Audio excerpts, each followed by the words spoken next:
Hey guys, what's up? In this tutorial we're going to teach you how you can use the calendar view on Microsoft Teams, for example, to invite your friends and contacts to meetings or to schedule these meetings or to join meetings via the calendar view.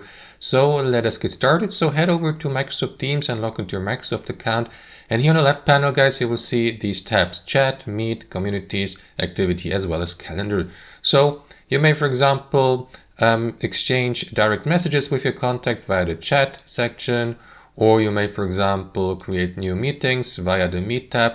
Now we have talked about that in a separate tutorial, so if you'd like to use the calendar view, guys, simply head over to Calendar here, and here we see the current date, which is today, October 13th. You may navigate through these weeks and months, for example, through the days of the weeks, or through the weeks by clicking into these arrows here to the left and to the right. You may also select that preview here of that calendar, for example, and pick a date here from that calendar, navigate through these months and even years, and so on and so forth, guys. So if you'd like to simply schedule a meeting by a calendar view, let's say on October 15th, at a specific time of the day, let's say 6 p.m., simply click into that slot here, and that is going to redirect you to that meeting section here. So here you may simply create your meeting and schedule it.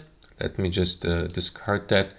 And what you want to do as well, guys, is, for example, enable also weekends, because as you can see, on default, only Mondays to Fridays are visible or displayed in that calendar view. So to do that, click into work week in the top right corner and switch to the entire week.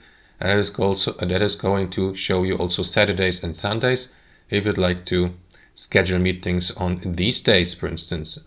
You may also join someone else's meetings through a meeting ID by clicking to this button, Start a Meeting Right Now, or create a completely new time slot by clicking into a new meeting here, and again simply create your event here and select the date from that customization menu here, guys. So as you can see, that's how you use the calendar view on Microsoft Teams to join meetings, to create meetings, to schedule them, and to organize your calendar and your scheduling. That's how it works, guys. Thanks for watching and have a wonderful day.